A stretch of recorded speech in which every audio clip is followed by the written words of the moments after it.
Hello, everybody, and welcome into the Two for Talking podcast. I'm your host, Corey Tusick. I've got Josh Yohe with The Athletic and comedian Joe Bartnick alongside. And, we had a nice, surprising win against Edmonton, sandwiched in the middle of a bunch of crap this week. But first and foremost, before we really get into the hockey stuff, Joe, you are doing all right out there in California. You're fine. But give people the update on what's going on out there.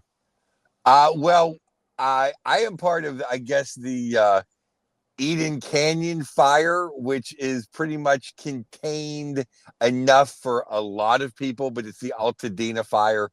I was about at the height of it on Tuesday night when it was a hurricane of fire. It was nuts. We're in fire country, and it was as bad as it got. We got evacuated. We didn't leave, not as jerks, but we just we were ready to go, but just didn't. But then thousands of people lost their houses where I live, and so pray for them. And I've been volunteering, and there's been the outpouring of love and supplies and volunteer. Just the amount of donate, it's insane. People coming from hours away with trucks. I mean, I've been a Teamster the last 2 days. It's insane. But we're nothing compared to what happened over in Pacific Palisades in Santa Monica. I mean, that's like a nuclear bomb went off. Yeah, and yeah. I feel bad for everybody. And I'll make this short and sweet. I feel bad for everybody. I've been praying for everybody, but the amount of people that make it about like the celebrities, it's like, hey, X, Y, and Z are just going to be in Vail next week. Right. Think about the teachers and the firemen and the nurses and the people who work at Walmart. Those people lost everything, and they're not going to just be in Cancun for the next 6 months. Yep. Yeah. Well, yeah. We're glad you're okay, Joe. Obviously, I know a lot of people out there, and a lot of Pittsburghers have made their way to Southern California over the years. So I think all three of us know a lot of people out there. But Corey and I have certainly been thinking about you and your family, and we're glad you're okay. I've watched some of the footage on TV, and you sent us the pictures from your neighborhood. It's unfathomable what's going on out there. So it is good to see your smiling face. That is for sure. Thank you. Yeah. And we did get puck off out on Friday night, which we did 12 years. We never missed. People thanked us like, we didn't think it was going to happen. Yep. We did it. We did it. They came hell or high water, so hell came and it didn't stop you guys. Yeah. Honestly, and you guys will appreciate this. The only two bright spots in the whole weekend, in the whole 7 day. Well, okay, Edmonton, I was actually in Arizona for the day of Thursday. I watched the Edmonton game. But the only two bright spots were my friend Tanya, a Pittsburgh girl. She made the best deviled eggs of all time for the Steeler game. It had it's on my Instagram, the ingredients. It had absinthe mustard, and it had some spicy barbecue or bourbon barbecue paprika. But the other bright spot was on the Pittsburgh Sports 2, whatever they're calling it on your cable system. The feed, Jaromir Jagr was a guest. Yeah. And if you guys caught any of that, but Jagr saying how much he loved Pittsburgh was like, it made me feel good. And an otherwise shitola week. Yeah. It was nice seeing number 68. It was, and I still believe, this is apparently his last season as an active player.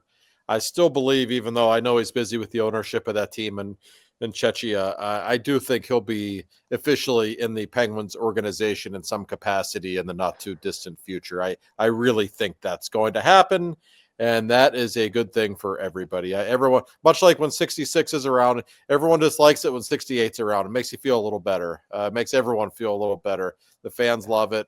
So I think it's a matter of time, but always good to see his smiling face as well. Yes. I haven't smiled. If you're not going to see the video because I'm in the dark in my car because I still don't have Wi-Fi, what I'm not complaining about. My face hurts. I'm smiling so hard just thinking about Yags and Lemieux. But let's jump into it, though. Could the week have gone any worse, fellas? Oh, I mean, you got car wrecks. You got Gino being. Now, I'm sorry, Corey. This is your job, but now I think Gino got hurt when Sherratt ran his head into the post, and I think that's been the problem. Yeah, I don't know that for a fact, but that's my assumption. And if you see the replay, he actually caught his right shoulder on the poster. I think it's a shoulder that he's dealing with. I thought he was going to play this weekend, though. He did practice a couple of times leading up to it. I thought he would, and given the magnitude of these games, that tells you that he's dealing with something. So hopefully he's back Tuesday against the Kraken, even though Gino's not putting up the numbers that maybe he has historically. He's been playing pretty well, and obviously the Penguins are going to need him sooner rather than later. So hopefully he's back Tuesday. Hopefully he's at least back by the weekend when the Penguins have back-to-back in Buffalo and in Washington before heading out to California, where you are, Joe. So Malkin's injury is a big deal. And also Michael Bunting, after that terrible start, he's got 13 goals in his last 30 games, I think it is. And on his way to the game today, he gets into a car wreck a couple of hours before puck drop right outside of PPG Paints Arena. And from what Mike Sullivan said, he doesn't have any serious injuries, but he was banged up enough that the Penguins didn't feel comfortable having him play against the Lightning. And the way I see it, the Penguins basically have 5 forwards you can really count on right now. That's those top 3 guys on the top line who have been great, Malkin and Bunting. So without Malkin and Bunting, they are the literal definition of a one-line hockey team, and that's not going to work moving forward for much longer. With the power play and the top line have been great, but that's a problem. And Joe, this weekend was really a disaster for the Penguins, and it's a shame because they had that improbable win against Edmonton where they looked unbelievably good really all game. It's probably their best game of the season. They're on a roll. They're right there in playoff position. You get Ottawa and Tampa. You get their backup goaltenders in both games at home, and you lay a couple of eggs. And today's game was really bad because they should have won that game. They actually played well. To outshoot a team that badly and to still find a way to lose the way they did, that is not good.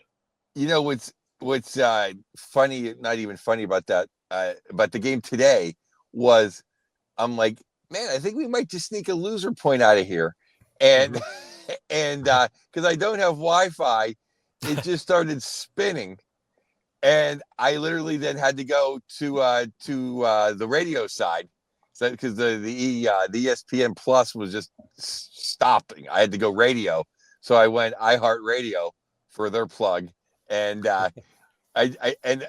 literally it's like I missed a minute of game action, and I hear Achari loses the puck, Kucherov score. So I haven't seen it yet, but then Noel he said it's all my fault. So I assume it was really bad. Oh, it was a heinous turnover. It was he was only on the ice because I think there was a defensive zone draw right before then. He and Sid were on the ice, and he was out there for his defensive acumen. You can usually trust him in a situation like that, and he wasn't even pressured really by Tampa. He just literally fumbled the puck at the blue line and basically handed Kucherov a breakaway. Achari has his limitations as a hockey player, but that's not the kind of error he typically makes. It just, my God, with 3 minutes left in a tie game. And you knew when Kucherov had the breakaway, he's a great player. He's going to score in that situation much of the time. Did you really think Tristan Jarry was going to stop 2 breakaways in the third period? He stopped 1.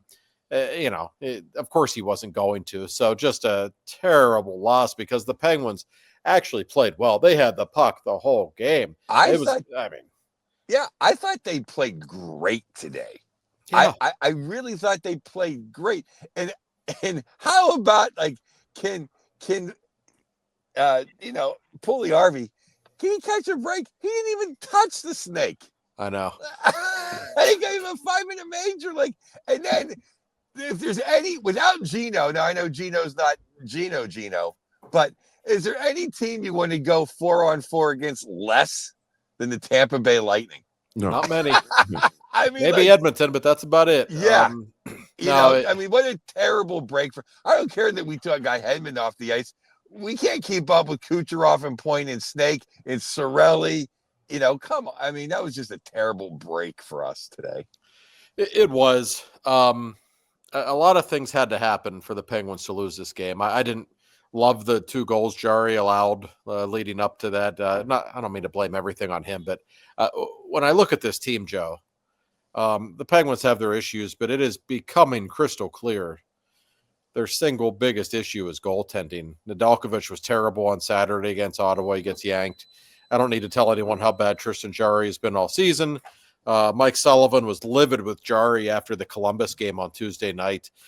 Penguins were up comfortably 3-1 with 8 or 9 minutes left in the third period. Jarry turns the puck over. That ends up in the back of the net, and that leads to a Columbus 4-3 win. The goaltending is killing the Penguins right now.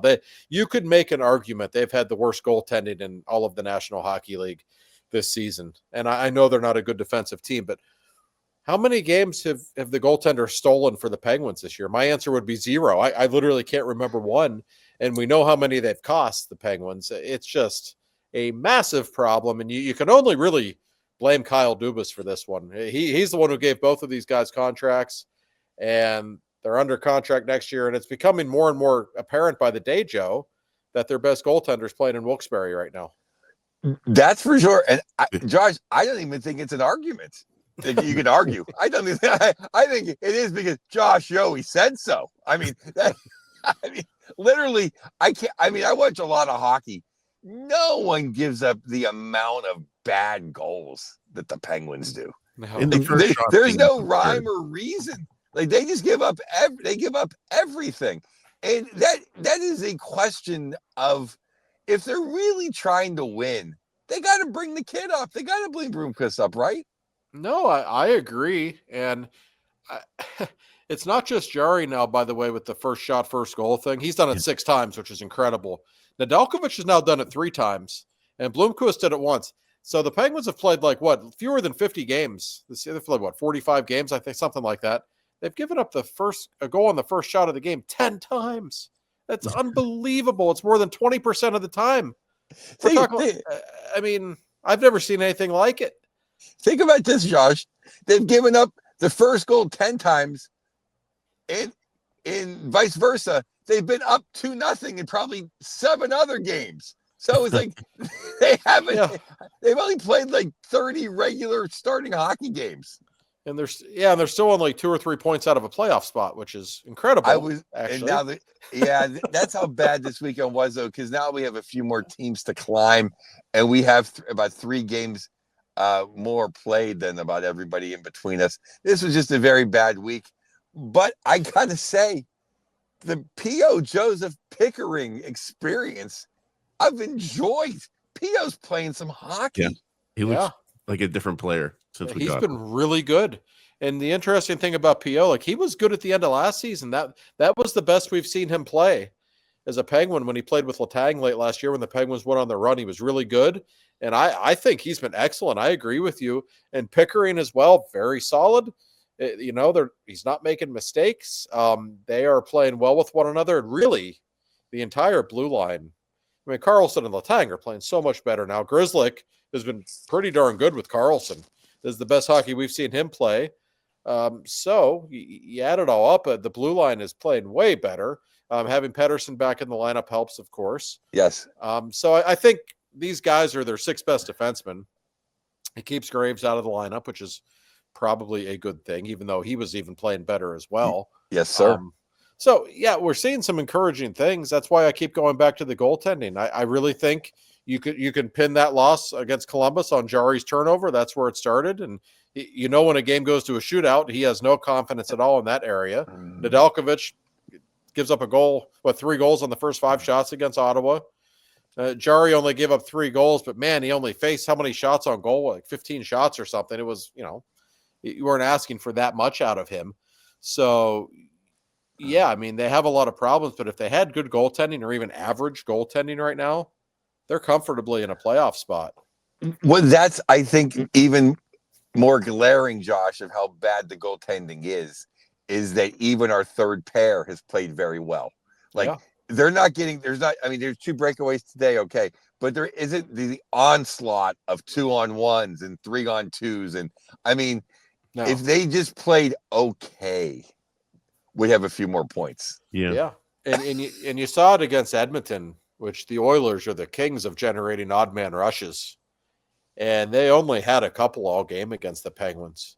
Really, that told me the Penguins are really playing a smarter brand of hockey when you are able to contain that Edmonton team the way they did.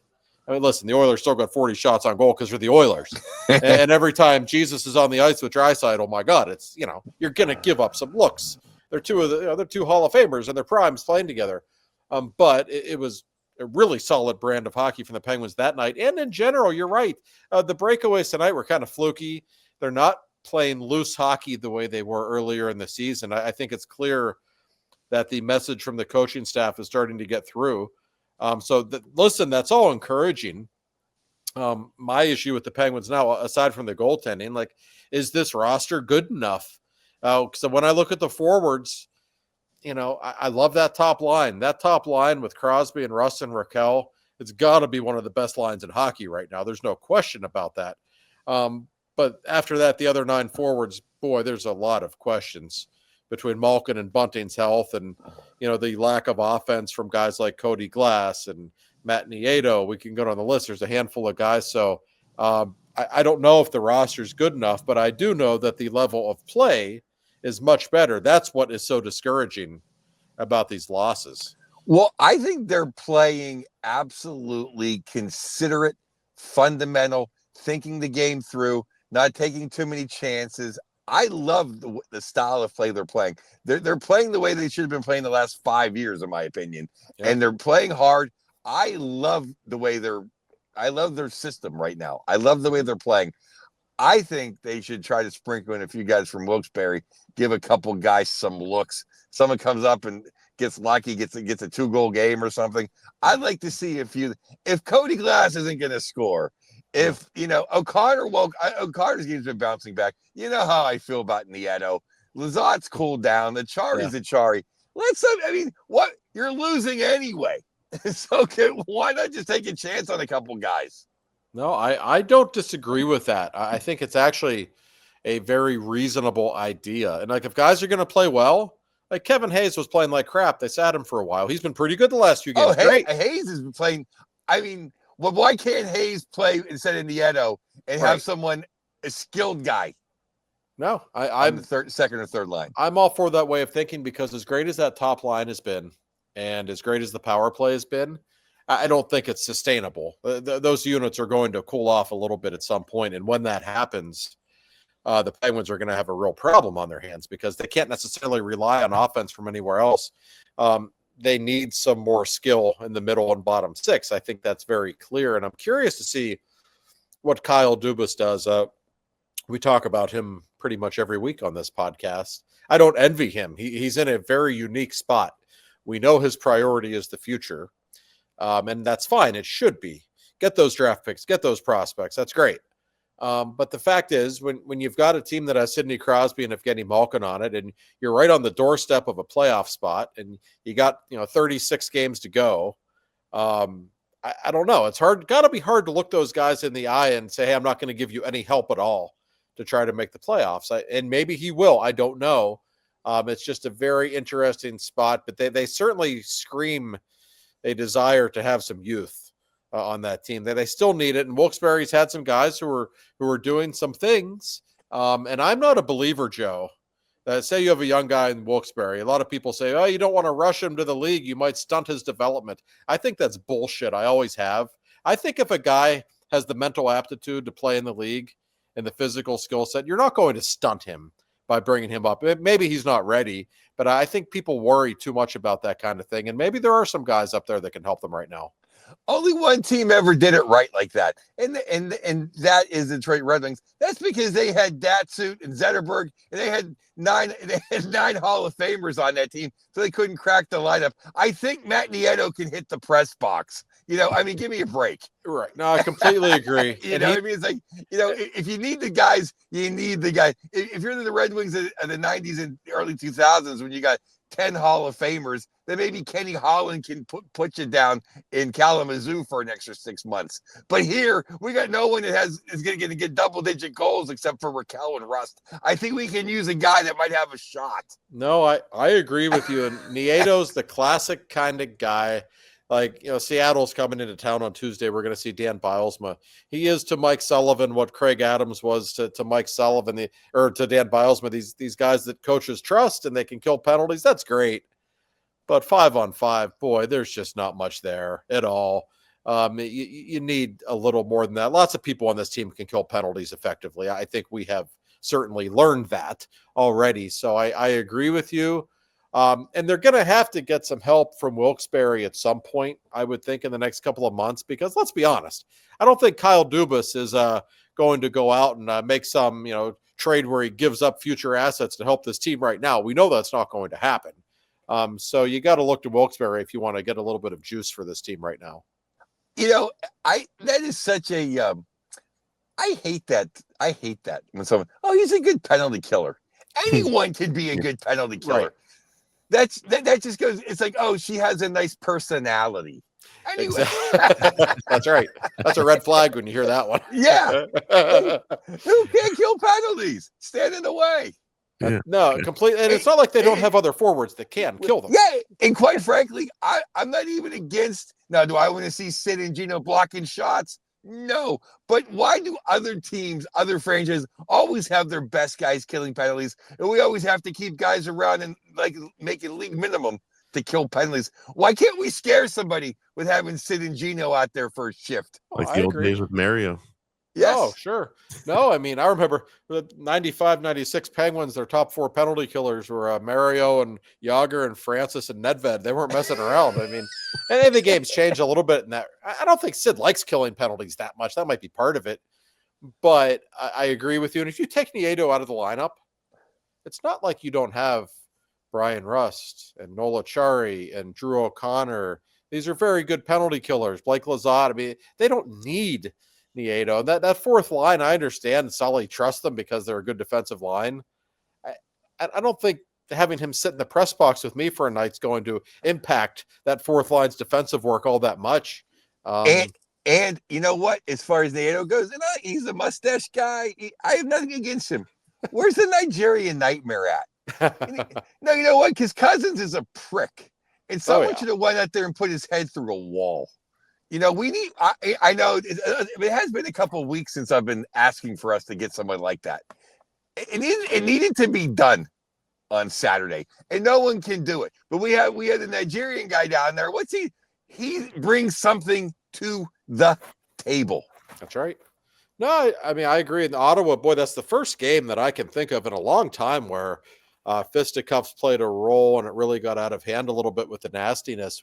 We haven't seen that all that much from the Penguins, but listen, the Penguins' current roster is not really equipped to function well in that kind of an atmosphere. I think we know that. And Mike Sullivan basically admitted it after the game. So yeah, I mean, they've got flaws in this lineup. We know what they are. But I just, when I look at the forwards right now, listen, Sid and Rust and Raquel are playing out of their minds. That is a great line. They're playing great hockey. But the amount of pressure on those guys every single game, as great as they are, it's a lot of pressure. And I don't know that it's reasonable to expect it will continue. The only way this weekend could have gone any worse is when Rusty missed that shift. Yeah. I'm like, you got to be kidding me. And then thank God he came back and only missed one shift, because I'm like, that would have been the worst thing ever. No.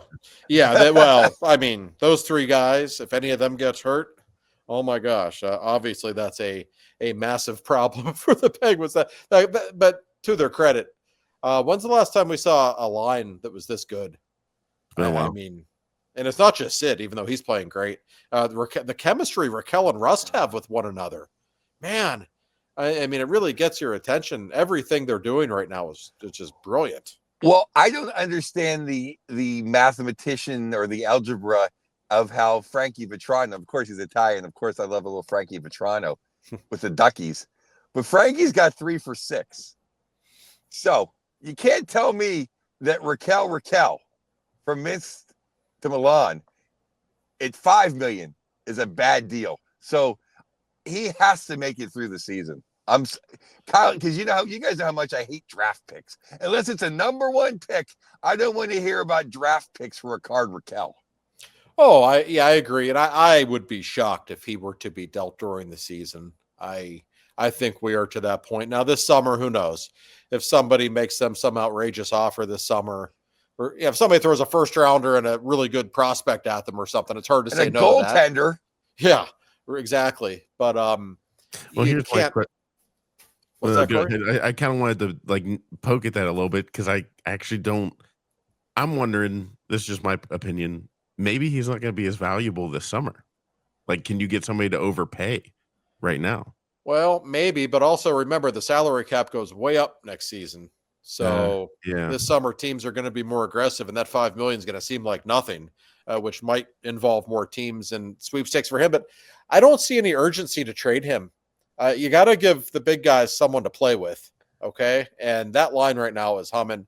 So you can trade him at any time. I don't know that it needs to be right now, though. His value, his value is high right now, but assuming he keeps playing like this, it'll be just as high in the summer, I think. Right. And to answer your question, Corey, too. And plus, in the summer, that puts all 31 other teams in play. Yeah. Right now, you're looking at maybe 5 or 8 teams that really think they have a chance to win the cup. Maybe 12 really think that they would, have a chance and they're going to go for it. But everyone starts the summer fresh. Yeah. Okay. I'm glad to hear that because honestly, seeing that line, I just kind of get a little sad inside knowing that it might not be together the whole year. But he looks shrewd trading Eller, though. I was against Eller, but between Lizotte and our boy Purple Haze, they've filled in nicely. No, they have. I agree with you, but that's worked out fine. And like Dubas is in a funny spot. Like he is getting the draft picks and the prospects rolling in. It's just a very methodical rebuild or whatever we want to call it. It's hard to call it a rebuild when you still have the big guys and they're old and you're still spending to the salary cap, but it kind of is. In a sense, they are rebuilding the organization. They're just not blowing it up because they can't. Well, the better Carlson plays, and now he's not going to be worth $11 million, but it really comes down to his worst move is Jari. Yeah, probably is. No, yeah. I don't. Well, Graves, but geez, the Carlson. I had a flashback, Josh. I was happy there for a second. Sorry about that, Joe. He's in the press box for a couple of games, and Joe's forget about him. I know. Well, the thing is, I will never be critical of the Carlson trade. I loved it at the time. I thought you got rid of a lot of bad deals. To me, it was worth taking the chance. He's playing better now. The real question, he's always going to be overpaid. He only has 2 more years left on his deal. If he plays really well the rest of the season like he's playing right now, is he movable this summer? Probably not still, but it might be worth, I don't know. It's worth thinking about. It's conceivable just because, again, the cap's going, like, I don't know exactly what the number is going to be, but from everything I've heard, it's going way up. Like, it's going to be a big jump. Maybe there's a team out there that would consider taking him on, maybe. And that would be a wise move for the Penguins just from a salary standpoint. Well, if he plays like this and we retain money, I think someone would take him.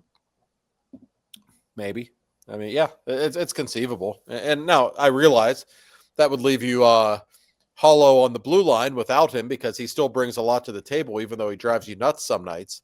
He just makes too much money, though. So if you could get something for him, I still think you got to consider it. I really liked if he played like this the whole time, we'd be pretty happy with him because he's been dynamic the last couple of months. Fun to watch. Oh, there's no doubt about that. The lack of odd man rushes is what really caught my eye. And I mean, I thought P.O. Joseph is the one, like, I don't know what's different about him, but I feel, everyone on the team's doing it, but his pinching has been like, I don't think he's ever made a mistake pinching that I've seen, and I mean, obviously I don't see every single shift that he's done, but he's picking the right moments, and the team in general really is. And that's kind of like my one note that I wanted to ask you guys is like, God, they're playing better, but what the hell? Like, how did we get how did we have a bad week when they're playing better? Like, well, it was goaltending, and your thing with Joseph is he made a mediocre pinch, not a horrible one, but he caught up. He took the puck off a snake's stick. Jake was like, "What happened?" I don't remember P.O. doing this. Yes. No, you're right. No, the whole blue line's good right now, which is incredible to say because of the way the season started. And I think P.O.'s made a real difference. Kyle Dubas has made a lot of very subtle moves. I think Tom Messina looked good today. Yeah, he was fine. Yeah, I would like to see more of him. One of the real questions, Joe, for this lineup, let's say by the end of the week, Malkin is healthy and Bunting's okay to play. Who's the right wing on that line? I might go back to Tomasino and try it, just because he did look really good there for a couple of weeks when they acquired him. There's no obvious answer there. Cody Glass isn't the guy. That's pretty obvious to me. I don't think O'Connor's the guy, especially the way he's going right now. And he's not a natural right wing anyway. Maybe you try Tomasino, but they really need to figure out who the third guy on that line is. Well, then I would like Tomasino in that spot personally, and then I'd like to go DOC, Hayes, and my buddy Yessie, and then I guess Beauvillier, Achari, and Lazat. That sounds about right. I mean that's probably about the best lineup they have right now. Yeah, and that's okay. It's a faster lineup for sure. Beauvillier, his goal scoring touch has disappeared, but at least he can skate. And that's he gets in there. I don't mind Beauvillier. No, he's fine. He's pretty good defensively too. He does not hurt you. I like the fact that you like to have a guy in each line who can really skate. And Beauvillier in the fourth line would give that fourth line. And Lazat too. That's a pretty quick fourth line, not a big one. But you really like to, the fourth line is currently constructed is so slow, even though they bring some things to the table with Achari and Nieto out there together. To me, that's a real issue. So I like Coach Bartnick's line combinations there quite a bit, actually. That is one thing I got to say. I just think they play too much. I think he thinks they're better than the third line. He does. He trusts them more. And that, hey, in Sully we trust. I was just telling a friend of mine how I just love Sullivan and how my famous meltdown on Puck Off at Sideshow Studios, and I was screaming in the end of the Mike Johnson era, and how Sully changed everything. He was like drafting Mean Joe Green. But long story, but I just don't see it. I don't see it. I just don't see it. No, I agree. You got no complaints here. A lot of people get nice time that probably shouldn't be. and I know. Bring up some guys, I mean, it goes back to Joe's line of you don't want people working on their beach house. You want people that are working on, getting out of the hotel across the street. Yeah. I mean, I like Noel, and he may even be a guest on Puck Off soon. We have an in. I think he can go. I think he can go tomorrow. Someone's looking for a fourth line. Start the bidding early. I want to just see a couple young guys from where we're at. Just mix it up a little bit. Yeah. Yep. Get some more goals out of the bottom there. Yes. Well, I mean, all of it's a moot point if we just can't figure out this goaltending problem. So, I'm sorry, Corey. I have one thing. Yeah. How does this make any with us playing with our goaltending this bad, Josh? Is there any way besides Bloomquist? Is the Russian kid down there? Is he a drop dead going to be an NHL goaltender? Bloomquist and Murashov are both going. Yes. I think they'll both be NHL goaltenders. Yes. Now it's impossible to project. Are they going to be studs? Are they going to be legitimate number ones? I don't know. But any scout I've talked with about both of them says yes, they both project to be legitimate NHL goaltenders. That's the biggest position of strength in the Penguin system is the goaltending, and it's because of those two. Oh, okay. So there's no way that at the deadline, when we're 1 point out and we're maybe, we're 1 point out at the deadline, that we're not going to just get a better than what we got veteran just to have. He's not going to get a goaltender. I mean, I know I was dreaming maybe Johnny Gibson for, just something. Because I'd be shocked. I don't think we get Gibson, but I mean, Wedgwood. I mean, I know they signed Wedgwood. I don't know why they gave him 5 years, but that's another story. But there's got to be somebody out there that's better than what we got. You would think, because Nedeljkovic is just limited, and it's so clear to me that Jari is just a broken goaltender. I mean, he needs a fresh start somewhere else in the worst possible way. Honest to God, can we get Murray back? Murray looked pretty good his couple times, I'm sure they could. I don't think it probably wouldn't take much to get him. What a story that would be, wouldn't it? Let's do an even swap. Let's just we'll send you Jari. Oh, I'm sure the Penguins would do that in a heartbeat. Yes. Yeah. Oh, yeah. Tristan Jari. Oh, poor guy. He had 2 nice saves.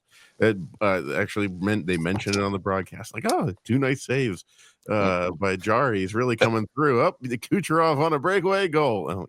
Oh, never mind. Well, that'll do it for the first segment. On the second segment, we'll come back. We'll go up and down the NHL, and then we'll talk some Steelers, Mike Tomlin, probably mainly in the third segment.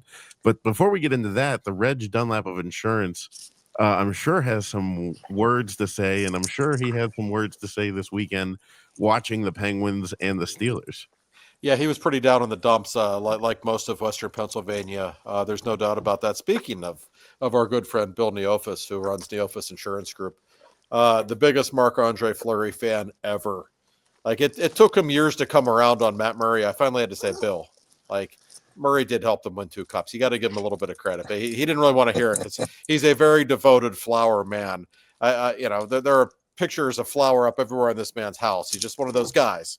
But yes, big Flower fan, big Penguins fan, and he's a big fan of giving a very respectable insurance, very thoughtful, very fair to everybody in Western Pennsylvania. He's the king of Western Pennsylvania insurance, as the Neofus Insurance Group. Whatever kind of insurance you need, as we say every week on this show, give them a call, talk with them.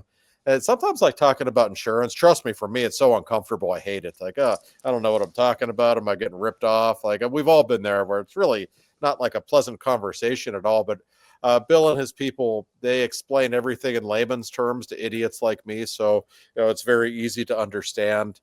And just the nicest people, and they will be fair with you. Bill's a straight shooter, so give them a call. Neofus Insurance Group, 412-364-3388. They will set you straight.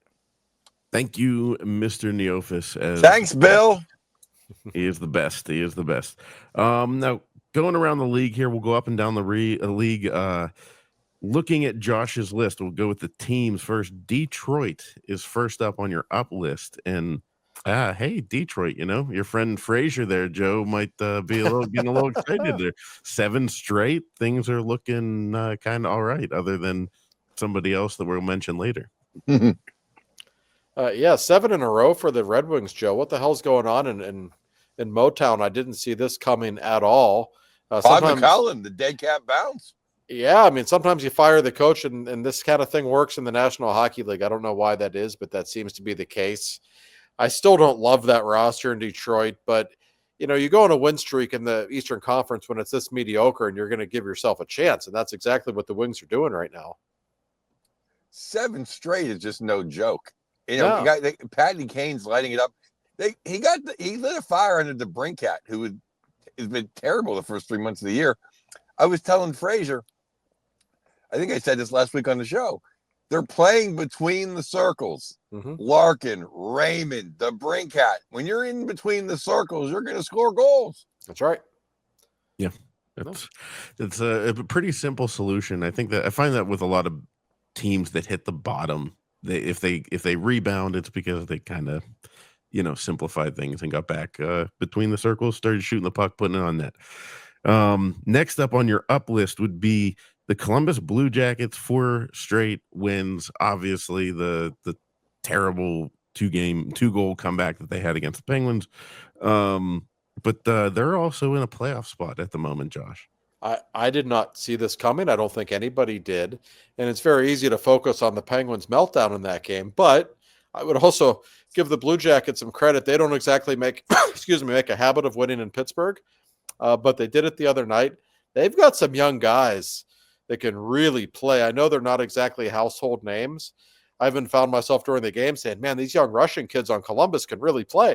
But I know nobody knows who they are yet. I barely do myself. But when you watch them play in person, they can really skate. And there's a skill level there. Like, this team is better than I was anticipating. I think after years of being stuck in neutral, they might actually be headed in the right direction. Yeah, that big number 18, that Russian kid, he's like the Terminator. I think he had 2 goals against us. That guy's great. Yeah. If you draft in the top 5 for a decade, you better get somebody.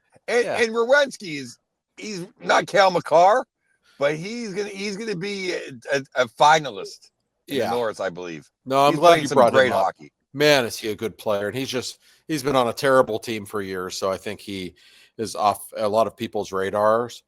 But man, oh man, can he play? And he's the complete package. He's so talented offensively, but he's a big, strong kid. He's good defensively too. He plays huge minutes. Zach Werenski, and he's still pretty young too. He is a terrific player. So, things are getting kind of interesting in Columbus. I think most of us have just written them off as not a team that would have a sniff of the playoffs, but things being the way they are in the Eastern Conference, if you put together a little bit of a streak, you're going to have a chance, and that's exactly what the Blue Jackets have done. I'm happy for those guys, and I'm happy for Werenski because it's almost like that movie Sliding Doors. Like it was always either him or Seth Jones. Yeah, and Seth Jones got to go to Nashville. He got to move around the country and see the world. And poor Werenski's been injured half the time. He's stuck in Columbus, and I'm glad he's having a resurgence. No, he's good. Fun to watch. To watch. That puck that he took in the face against us in the playoffs, I thought was going to be the highlight of his career until this year. Colorado is number 3 on your list. They're 7-2-1 in their last 10. It's funny. Whenever I see them on your list, I think to myself, I wonder if they're starting to edge out Dallas as your Western favorite.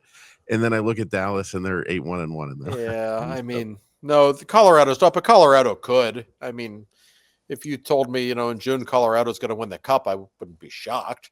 Now that they have competent goaltending, we are seeing that they are once again one of the best teams in the league.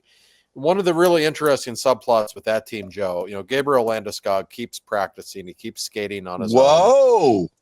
Like, I don't know if he's ever going to play again. It's a career-threatening injury he's dealing with. My God, it's been almost a couple of years since he's played. If he did come back in the playoffs, what an unbelievable story that would be. And I can tell you just from dealing with him, one of the great guys in hockey. I love that guy. I'm just a wonderful human being, a great player. That's their captain.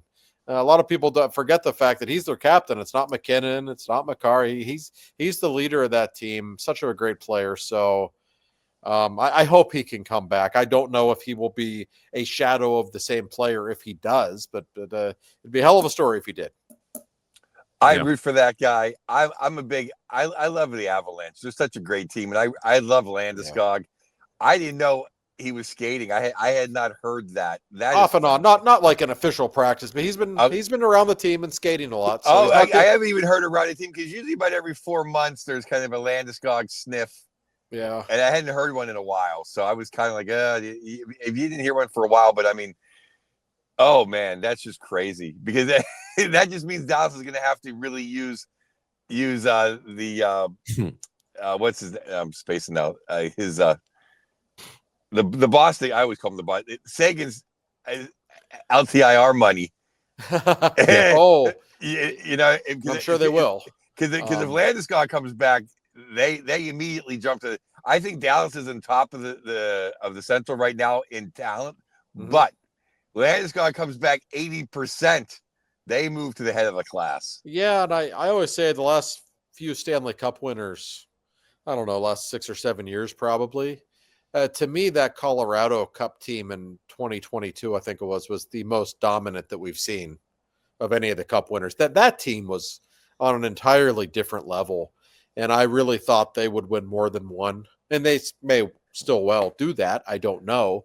The star power they have is so unique with Makar and Mikko Rantanen, and of course the great Nathan McKinnon. So they're one of my favorite teams to watch. I already can't wait for the Western Conference playoffs. They're going to be unbelievable, and I hope we get a Dallas-Colorado series. That would be good stuff. If anything, you just make Landeskog's Nikushkin's roommate. Even if he can't skate. That's actually a great idea. No, Val, you're not going out tonight. You're not going to the hotel bar. All right. Here's some chicken fingers, room service. Yeah. You can have a Coke. It doesn't even have to be a Diet Coke. But just Coca-Cola, that is. We're going to watch the documentary together. Yeah, exactly.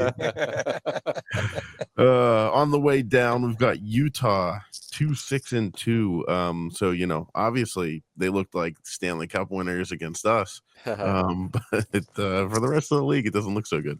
I kind of like that team on paper, and every time I'm ready to get behind them on a playoff push, they kind of fall back. They've been incredibly streaky all season. I don't know what to make of them. I like some of their blue line talent. We love our guy Logan Cooley there, of course. I'm excited to get to see Salt Lake City in the flesh in a couple of weeks. In fact, that'll be cool. But they're a weird team, Joe. They've got some really nice pieces, in my opinion. But you can't really count on them just yet either. And they're obviously not playing very well right now. Yes. Well, they're getting Dursey and John Marino were skating. Yes. So I'm a little behind. The last couple of days, I haven't been up to date on all the teams as much as I usually am. But I know they're back, and Dursey's a huge X factor. He's Drew Doughty light, and that's not even trying to insult him. Drew Doughty's going to the Hall of Fame.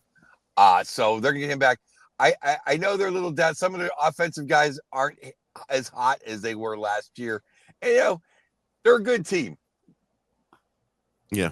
They're still streaky, and they need probably two more guys. And playing in the Western Conference is a nightmare. I mean, they're a good team. Look at their conference. The West is so much better than the East. You have to play those teams. What would the Penguins' record be if they were playing in the West? Oh. I mean, just the way it is. Yeah, and you mentioned they're streaky. I mean, I think they've been on both the up and down side multiple times. Yes. They might be leading. We have to go back and look at the research there, but they're all over the place. Through the analytics of the show. Next up on the list would be Seattle, the Vegas Golden Knights. With what we all wish the Vegas Golden Knights would have been right out the bat, instead of stealing all our good players and taking Fleury and all that stuff. But 3-6-1 in their last 10, the Seattle Kraken. It'll be very interesting too. Tuesday night at PPG Paints Arena is Disco Dan Bilesma rolls back into town behind the bench of the Seattle Kraken. I think they've been a disappointment. This is probably what an expansion team in its first few years is supposed to look like. Of course, they already won a playoff series, so they've done some good things. I think Vegas set the bar at a place that wasn't fair for any expansion team that would follow. But I just feel like Seattle is the epitome of a mediocre team right now, Joe. And there's just nothing that gets you real excited about that team at the moment. No, they don't have any game breakers. And, No. they paid for spacing on his name. Stevenson. Logan Stevenson. Yeah. And, he's not a game breaker. So they just need game breakers, and they just don't have any. So they're right in, and they're in the Western Conference, which is not as easy to be mediocre and still be in the playoff picture. So that's right. They're right near. I think they're 7 points out. So they're pretending they're in the playoff race. Exactly. But they're not. One of those teams. And next up, the final one on your way down is the Chicago Blackhawks. Can we get off the Connor Bedard hype? I feel like a lot of people have really jumped off of that hype train in like the last 2 months. They don't look good, do they, Josh? No, and Bedard, I mean, listen, he's 19, so I'm not going to bury him, but he's not had a good season. Typically with, the great phenoms, you see a big jump from year one to year two. As great as Sid was his rookie year, look what he did in his second season. He was so much better. You can go through the list of the all-time great number one overall picks. That's usually the case. Bedard's numbers are not great. He's been fine. He's a wonderful young talent, but for all the people who thought he was the next Crosby or the next McDavid or the next Ovechkin, I don't think so. I'm sure he'll go on to be a wonderful player, but he's not having a great season, and they should be a little better than they are. That team sucks, Joe. That team is just terrible. They might well be the worst team in the National Hockey League. I don't see any signs of them improving. No, they have a lot of guys that have been kind of in it for themselves throughout their career. Yeah. I don't have to name names, but the one thing that is, but the one thing that was sad about them is Patty Maroon getting tuned up by Wi-Fi. Yes. That was very sad. I'm a big Patty Maroon guy, right. And he got hit he got beat like Ali whenever Larry Holmes said it was over for you. You never see Patty get tuned like that. No, you don't. I mean, Patty's fought everybody. Yes. For a long time. So, the Taylor Halls of the world.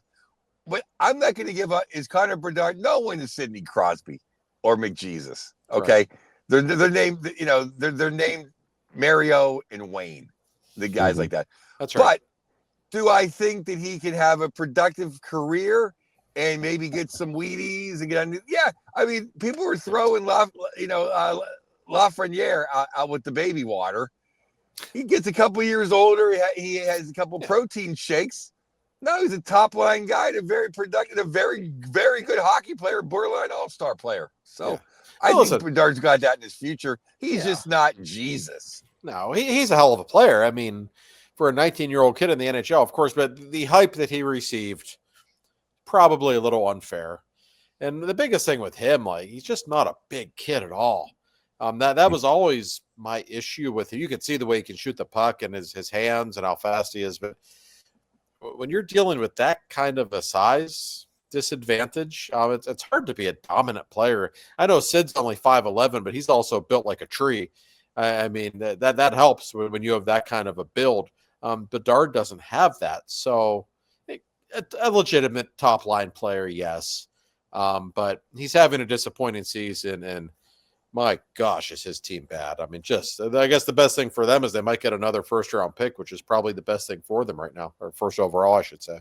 That's the truth. And, they tried this year to do the Taylor Hall and Teravainen, but they just didn't, the day one last year, go out and get him a legitimate all-star forward to play with and a legitimate 6'3", 210-pound guy to make sure no one ran him.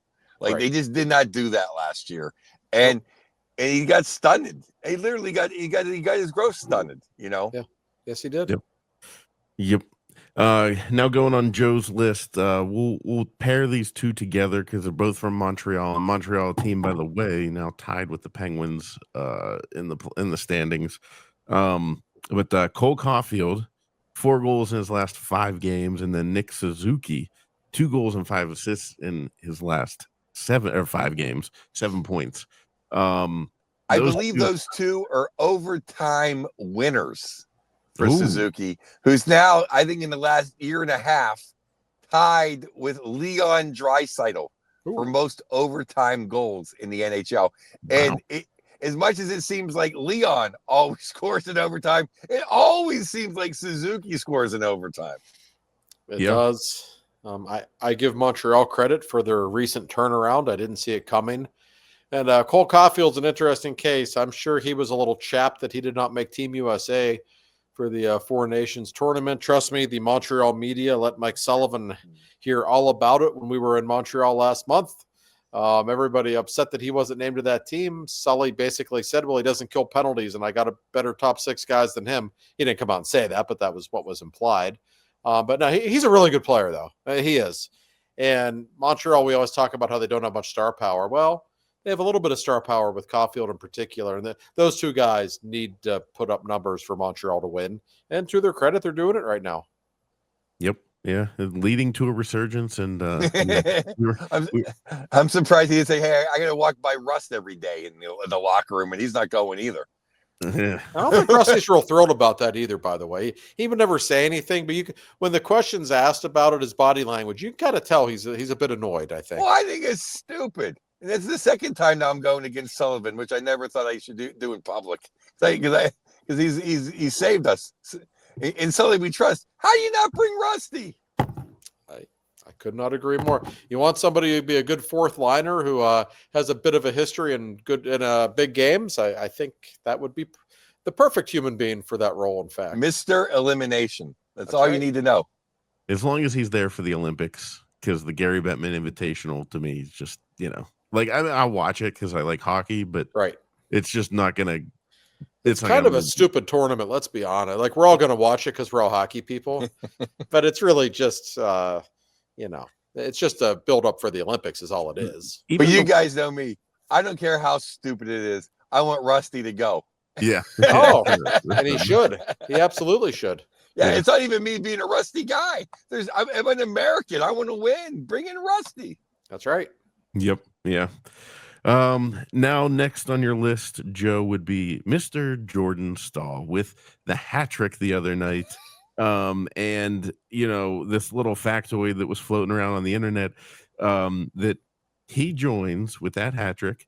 He joins Yarmer Yager as the only NHL players to have a hat trick at 18 years of age or younger, or 36 years of age and older, both at both ages. And I kind of can't believe that Sid hasn't done it. Did Sid have one? Is it when he was 18? Sid didn't have a hat trick his rookie year, I don't think. I think his first one was his second year. And Mario never played when he was 18, because Mario turned 19 the week of his debut, because he had an October birthday, right? So yeah, but so, still, yes. for Jordan Stahl, Joe, that's quite an accomplishment. Yeah, and he scored a big goal the game after his hat trick goal, and his brother got his number retired and counted. It was a good week for Jordan, so I thought I'd give him a little run on the show. But yeah, I mean, remember when he was a winger on Gino's line? Oh, the world was ours. Oh man, 29 goals his rookie year. Yeah, they were so good together. No, I'm happy for Stalzy. Yeah, he certainly is at the end of his career.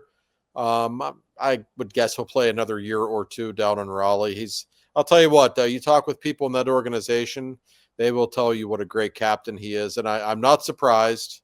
He was never going to be the captain in Pittsburgh, but he certainly has the right makeup for it, and he can still play a little bit. Good for him. Yeah, good for Stalzy. Love seeing that. Now going on the way down, we mentioned Detroit on a heater, but someone who's not is Vladimir Tarasenko.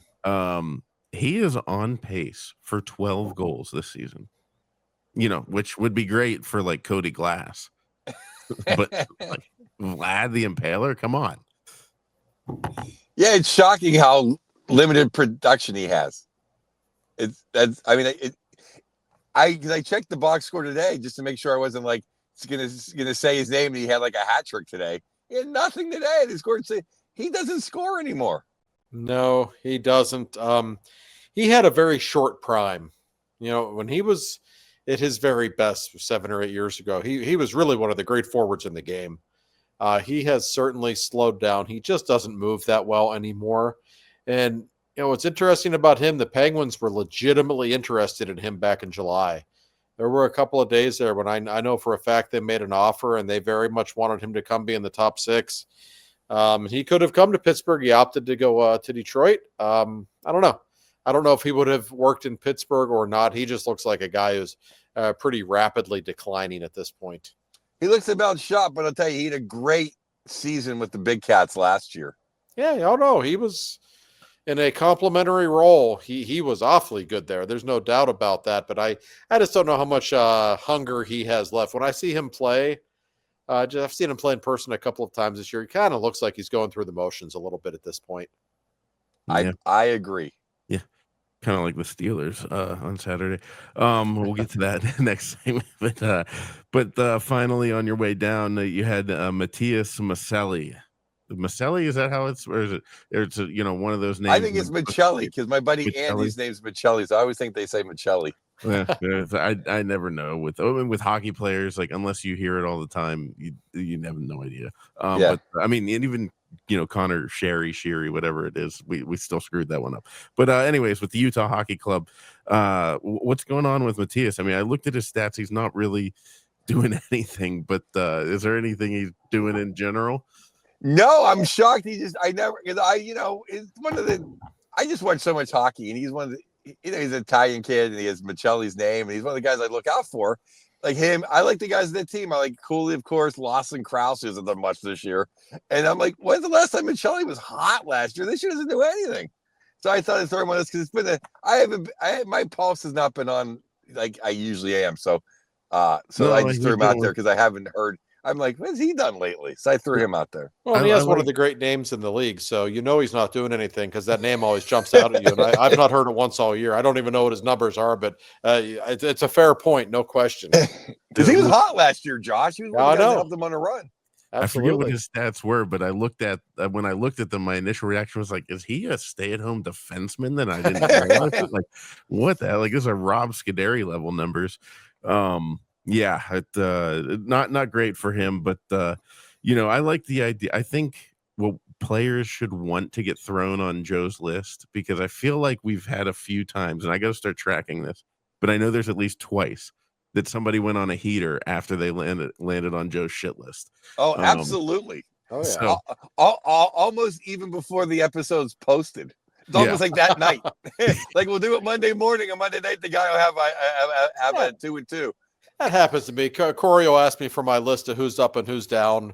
I'll send him Tampa or whatever. They're playing really well. Then I'll look an hour later. Tampa just lost 7-2. Or that's great. Thanks.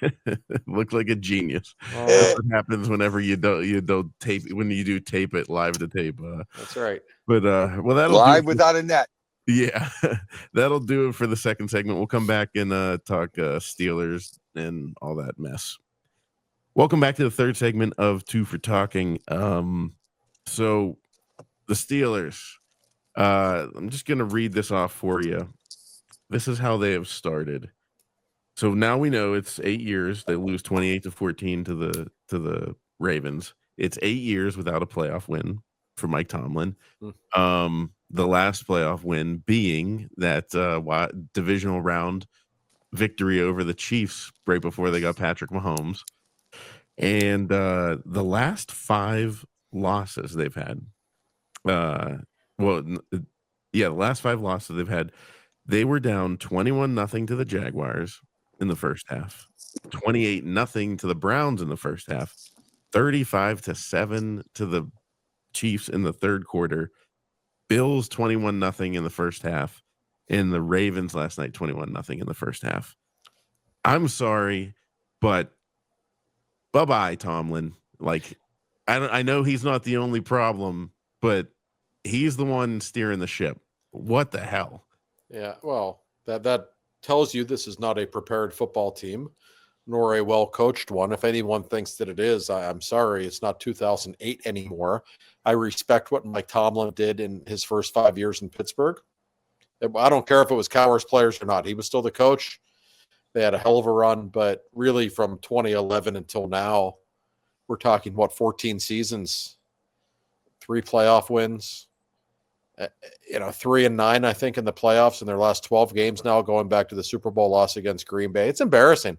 The Steelers have become the Cowboys, a very famous franchise that has a lot of fans and a lot of star power that never wins anything. That's what they've become, Joe. And I can tell you, I know you've had other things on your mind this week, Joe. You probably could have really enjoyed a good Steelers upset win to make you feel a little better last night. And instead, it was completely embarrassing. I don't know what it's like for Steelers fans out in California, but I can tell you here in Western Pennsylvania, it's a weird combination. There's a lot of apathy for the Steelers, which you never sense. But man, people were down on Mike Tomlin like they've never been. Our buddy Jerry Dulac's already reported that, they have no intentions of firing Mike Tomlin. We know that's not going to happen. But Jesus, if they don't make some changes, this is really, really getting to be a problem. I was telling a friend of mine right before we got on here, I know those Monday mornings in Pittsburgh. And it's almost better to have your house on fire in California than driving on a partly cloudy 32 degrees and flurries when the Penguins are out, don't look very good and the Steelers season just ended. Like, I feel for all everyone listening. I feel the pain. The problem is Tomlin's not going anywhere. No. So we're going to be talking about this for another year, and it's never going to change. The problem to me is higher up than Tomlin.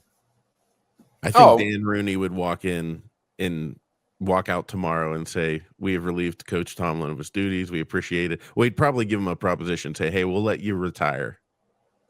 Well, if Chuck Noll was said, "Hey, Chuck, it might be time to cook and do the symphony," and if Bill Cowher was told, "Hey, might be time to check out television," I think Mike Tomlin can be allowed to pursue other interests.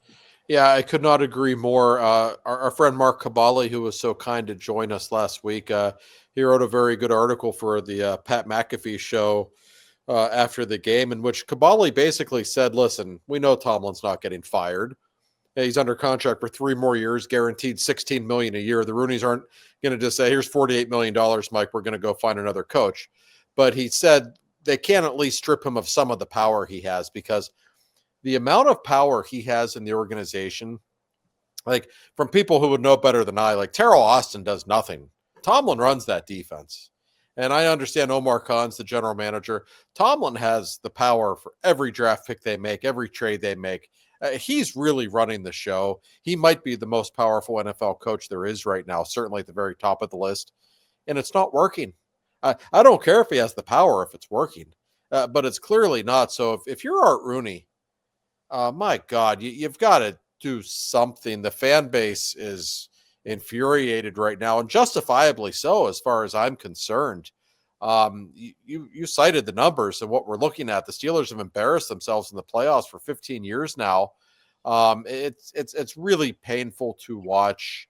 And if you're not going to fire Tomlin, at least make some kind of massive change in the organization, because not only have they been embarrassing, Joe and Corey, but the future, the next 5 years, looks really bleak. Look around the AFC. They don't have a Mahomes or an Allen or a Jackson or a Stroud or a Herbert. They don't. And if you don't have one of those guys, you have almost no chance.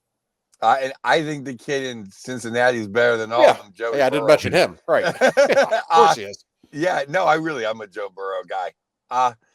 The thing is that as much as you can lay all the blame on Tomlin, not one player on the Steelers except Cam Hayward, the oldest guy, basked themselves in any glory yesterday. Everybody else sucked. TJ Watt did not record a stat yesterday. He had no stats yesterday. Second game in a row. Yeah. He might as well drink the Gatorade like I yelled at for 3 weeks. If he's not going to touch anybody, it's TJ Ware. Where are you? Yeah. Enough of hearing about how great he is. Yeah. Enough. I'm kind of wondering, is he on the way down? Is it a steep decline? If you're Omar Khan and Mike Tomlin, and if you could trade TJ Watt for a first-round pick. Yep. I know he's a great player. He'll be in the Hall of Fame, but he's never won a playoff game. Whether it's all his fault or not, it's been 8 years here now. He's never won a playoff game. You have to start thinking about building in a different direction and finding that quarterback. If you can, trade a guy like him and get legitimate assets in return, I think you have to absolutely consider it. So I don't know what their direction is moving forward, but you're right about Cam. I thought Cam was by far their best player last night. He played so hard. He went in concussion protocol. He looked like he was completely out of it. He probably did have a concussion. He walks back on the field in the third quarter anyway, and plays his heart out. I have so much respect for him. To me, Cam Hayward, I'm going to sound a little corny, but I don't care. Like, he's like what a Steeler's supposed to be. Like, when I grew up, like, you hear about these great Steelers who are not only great players, but guys like Mean Joe Green, who are great people in the community who really put winning before everything else. That's Cam. He's one of those people. He's a throwback. And when I see this team now, I see Juan Pierre like standing there getting Lamar Jackson's autograph after the game. Frankly, it made me want to vomit. It's really embarrassing. You just got your asses kicked in a playoff game and gave up 300 yards rushing, and you're there getting somebody's autograph. It's really embarrassing, and it made me feel for Cam, because he's the one guy that played so hard, and we know he's at the end of his career. He doesn't have many chances left, and to see his teammates play the way they did last night, man, my heart went out to Cam. That hurt him. How about that 2nd and 20 play? Whenever they kind of were coming back into the game, you're like, okay, they're coming back behind the sticks, and then it wasn't a completion to the first down marker. It was like a 7 yards short. And there were a couple guys that looked like they had no interest in being on the football field. Oh, yeah. Dante Jackson in particular was just kind of standing there looking at him like, what's he doing? Like, how little does the Steelers defense care? I mean, the lack of passion last night was incredible. We could get into being out-schemed, and obviously Baltimore's a great team. They could win the whole thing, but the defense just looked like it didn't give a shit last night, Joe. I mean, I've never seen anything quite like it in a playoff game. No, Josh, they just had no answers. Hmm. They, I guess for years they just, hey, let's stop Lamar. But now all of a sudden they got to stop the kid from Alabama, and they just can't. It's like, oh, well, now we can't stop two guys. But the problem with bringing back Tomlin, and they're just not a well-coached team. No. And I don't even mean how they don't have the X's and O's and the schemes. I mean, they ran into the goddamn punter. Yeah. When you play Pee Wee football, don't run into the punter. There was that. Into the punter. They ran into the punter. Juan Pierre just running out of bounds on his own and then touching the ball. Yeah. Which I don't even know if he knows that was a penalty, but indeed it is. And there was I think it was Dan Orlovsky on ESPN today. I think it was. Oh yeah. He was breaking down some of the video, and there was one running play where Dan Moore and Broderick Jones, the two tackles, they both pulled into each other. Like one of them didn't understand what the play was. And so and apparently this happens all the time. I haven't noticed it, but Orlovsky said, why are the Steelers the only team in the league? They have these breakdowns on the offensive line constantly. Like there's literally linemen running into each other, not knowing what the play call is. Like how does that happen at any point in an NFL game, let alone in January when it's your 18th game of the season? It doesn't make the players look good, obviously, but what an indictment of the coaches. I mean, to look that bad. Honestly, the only thing that was fascinating to me about the game last night, the final was 28-14. It felt like 56-14. Like it was that one-sided. Oh, yeah, that's what I said. Baltimore could have took a knee at every play in the second half, and they wouldn't have lost. They could have gave the Steelers the ball on their own 30 and said, here, try 100 plays. You're not going to get 30 yards. No, I mean, it was so one-sided. Don't be fooled by that score. No. They gave up 299 yards rushing. A Pittsburgh Steelers defense, 299 yards rushing. And you're right. We mentioned it earlier about the Rooneys. Like, I don't know that Dan Rooney would have put up with this any longer. I really don't. I know he liked Tomlin a lot.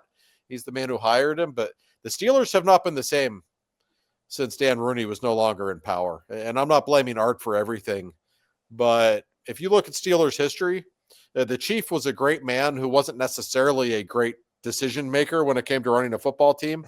The Steelers got great when Dan Rooney came along. Yeah. And they haven't been the same. And Art the second, that's right. They haven't been the same since he left. It's Bill Nunn. Art that's the right. second ran the draft, and Bill Nunn, who worked at the Pittsburgh Courier in the Hill District, went down and he covered all the black colleges. And that's where they found Mean Joe Green and Mel Blount and Elsie Greenwood. And that's right. And the greatest thing was the Steelers weren't racist. So we got all the best players. Yeah, is that funny? Yeah, it worked out great. Yeah. But Art Rooney, I'm sorry. The spotlight's on him right now. We can talk about, in Pittsburgh, Bob nutting until the sun comes up. We can talk about all the other issues. And I know the Rooney family is basically untouchable when it comes to criticism. But listen, it's been 8 years without a playoff win. That's not acceptable that shouldn't be acceptable for any franchise, let alone one that is, the importance historically of the Pittsburgh Steelers. And it literally says the standard is the standard when you walk into the stadium. Like, what the hell is the standard? If it really is championship football, you haven't met the standard in a long time, and there should be consequences for that. Well, Corey broke it last week when he goes, they've won as many playoff games as the Pirates. If that doesn't send a chill down everyone's spine. It should. Yeah, I mean, the Pirates didn't even try to win, and they've won more playoff games than the Steelers. I'm telling you, for the next however many years, you're going to have Lamar Jackson and Joe Burrow in your division. It's a real problem for the Steelers moving forward. Yeah. They keep wanting to build their team, And listen, I'm all for having a good defense, but the way they spend all their money on defense, it's not working. That defense didn't show up yesterday. Either find new people to run your defense or maybe start spending your money on offense like the rest of the league does. Well, that, and I like what you said, Josh, about trading TJ. Find the top 6-7 team that has their quarterback of the future, that isn't going to draft a quarterback. Give them TJ Watt, take their pick, and get a quarterback. You got to think about it. I don't know how else they go about finding the quarterback for the future.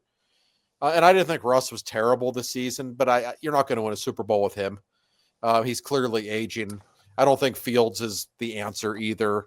I don't know what the quarterback crop looks like in free agency. I don't think bringing a 40-year-old Aaron Rodgers here is going to win you a Super Bowl. You got to find a kid, whether it be somebody in this draft or the next season at the latest. I mean, it's time. It's beyond time. Kenny Pickett wasn't the guy. They struck out on that one. That set the franchise back. Look around the league. If you don't have the quarterback, you don't have much.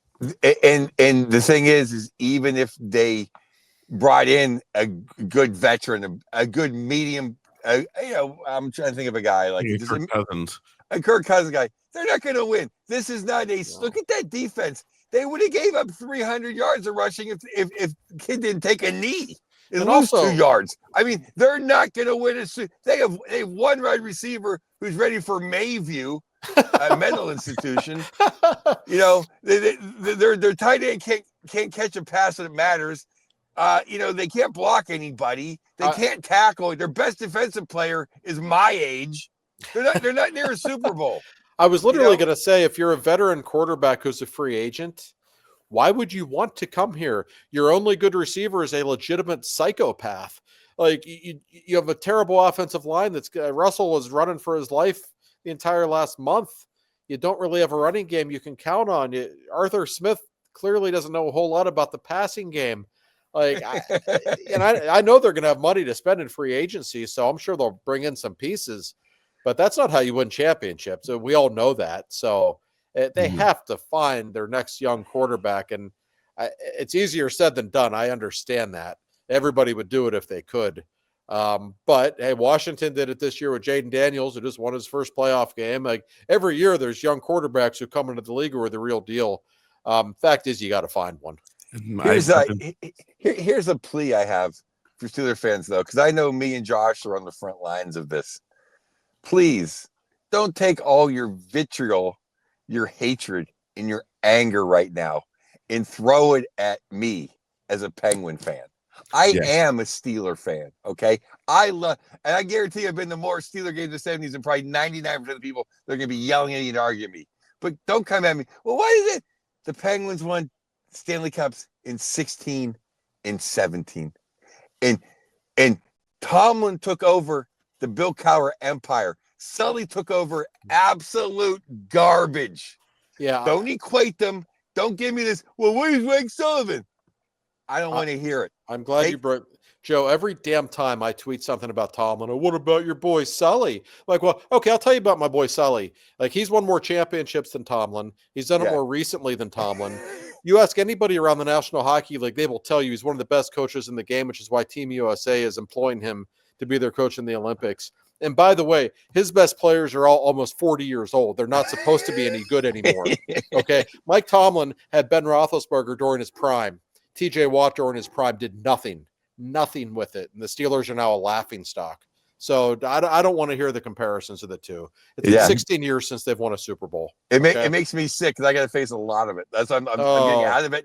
And I know you do too. It's too much. It's like, hey, it's just, it's a certain crop of fan. I know. And Mike Sullivan's not above criticism. He certainly has. I don't agree with everything he does. He's not a perfect coach. No question.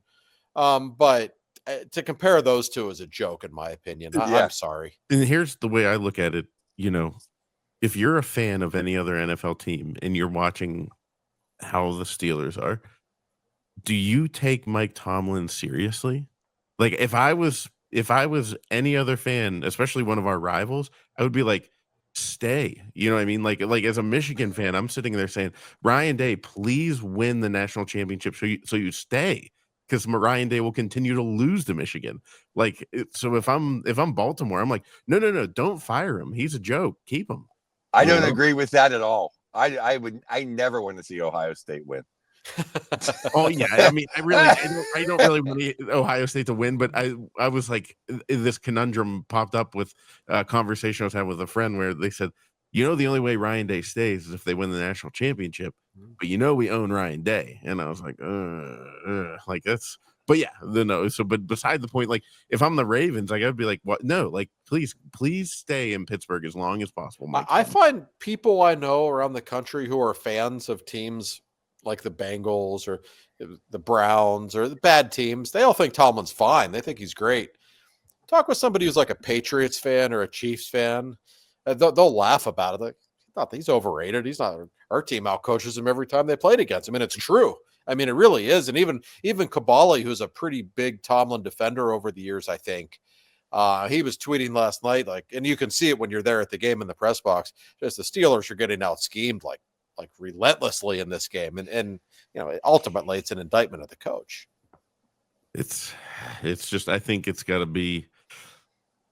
I mean, I don't know. He's got something massive has to change. Unfortunately, I don't think it's going to be Tomlin, but God, I'm hoping to wake up and just see it. It's I think I texted Josh earlier today. I said, look, is there any chance that this happens? I mean, but here's the pain. Like, I'll wrap up with this, but like what we're staring at right now, I think I texted last night, was we're in 1980s Pittsburgh sports without Mario Lemieux, without a young Mario Lemieux. Like, no, we still got Sid and Gino. Well, yeah, but but they're old. And like we're not making the playoff. You know what I mean? Like with Lemieux, you were like, oh my God. I mean, I was a baby, so you knew something good was about to happen. Yeah, but there was some hope. Right now, we're just kind of enjoying, and I am enjoying the end of Sid and Gino's careers, but it's like when Sid and Gino are gone in a couple of years, Pittsburgh sports is going to be really, really dire. Like, it's not the 80s yet. I lived through the 80s. The 80s was Jim Morrison, not the Doors singer. Jim Morrison was our cleanup hitter for the Pirates, and that's when they tried to win.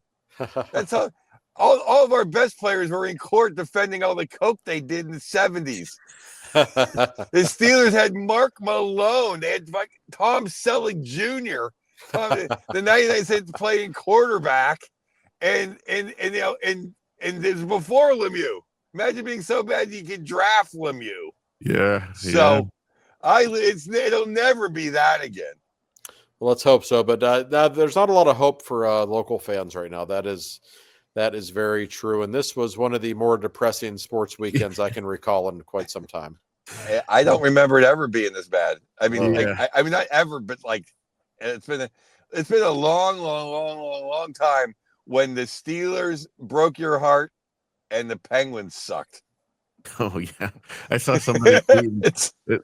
They said they were like the Pens versus Ottawa, and then the Ravens game later. They said, "Oh man, this is a great Steelers game," and then they retweeted it at midnight last night. We're like, "Never mind." Like, it was a bad Pittsburgh sports day. But hey, hang in there, everyone. It'll come around. We'll get a goaltender, and somehow we'll find a way to make it through this and get into the playoffs and make some noise. But yeah, that'll do it for this week, guys. Thank you as always. Stay safe, Joe. Thank you. I will. Thanks for everyone's prayers and good vibes. Yeah, everybody send them out to Joe, and and let's go Pens. That's what we got right now. And hey, Joe, before we go, are you going to be doing DVE soft dumps now that football's over? I think I don't know yet. I've not been contacted yet, but usually we do it the week. Usually there's a week of post-mortem, and then we do it. So knock on wood. That's what I was hoping for. I was like, the one benefit every year of the Steelers losing is that soft dumps comes back. Phil Bork, his radio segment comes back on DVE. It's time. What's funny about that is it's okay, the Steelers are done quicker and quicker every year, but then so are the Penguins. Well, yeah. Hey, good stuff, and we appreciate you guys listening, and we'll talk to you guys next week.